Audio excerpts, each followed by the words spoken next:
Hello friends, welcome back to my another new mini blog. আজকে ছিল একটা ছোট্ট ট্রিপ, চলো তোমাদের সাথে শেয়ার করি। সকাল সকাল সমস্ত কাজ আমার কমপ্লিট, স্নান খাওয়া সেরে চলে যাচ্ছি শ্রীরামপুরে শ্বশুরবাড়ির উদ্দেশ্যে।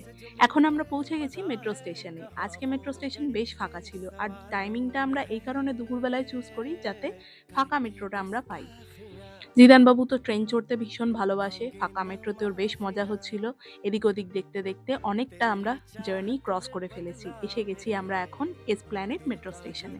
এখানে একটা ইন্টারচেঞ্জ থাকে, এখান থেকে চেঞ্জ করে সোজা চলে যাব আমরা হাওড়া স্টেশন। মেট্রো হওয়াতে খুব সুবিধা হয়েছে আমাদের যাতায়াত করাতে।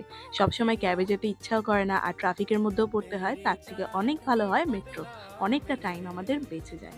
এখন আমরা পৌঁছে গেছি হাওড়া মেট্রো স্টেশনে, আর এখানে আসার পর একটু খিদে পেয়েছিল বলে টুকটাক কিছু খাবার খেলাম, আর জিদান বাবু প্রচুর চকলেট কিনেছে। এইটা হচ্ছে হাওড়া স্টেশন। পায়ে পায়ে এগিয়ে যাচ্ছি আমরা ট্রেনের দিকে।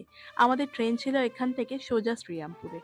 লোকাল ট্রেন, কিন্তু আমরা ফার্স্ট ট্রেন ধরায় আমাদের নেক্সট স্টেশনই হবে শ্রীরামপুর। টাইম মতো ট্রেন ছেড়ে দিল, আর জিদান বাবু যেহেতু জার্নিতে ভীষণ মজা পায়, ও বাইরে ট্রেন দেখতে দেখতে অনেকটা রাস্তা ক্রস করে ফেললো।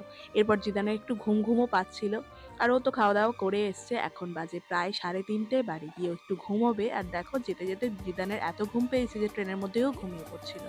আমার শ্বশুরমশাই স্টেশনে অপেক্ষা করছিল, আর এখান থেকে বেরিয়েই পায়ে হেঁটে আমাদের বাড়ি। তো এই জার্নিটা তোমাদের সাথে শেয়ার করলাম, কেমন লাগলো কমেন্টে জানিও। আজকের মিনি ব্লগটা এইটুকুই, তার কারণ খুব টায়ার্ড লাগছে। এবারে এসে একটু ফ্রেশ হব, তারপর একটু রেস্ট নেব। চলো, দেখা হবে আগামীকাল নতুন ভিডিওতে। ততক্ষণ সকলে ভালো থেকো, আর আমার মিনি ব্লগটা ভালো লাগলে লাইক অবশ্যই করো।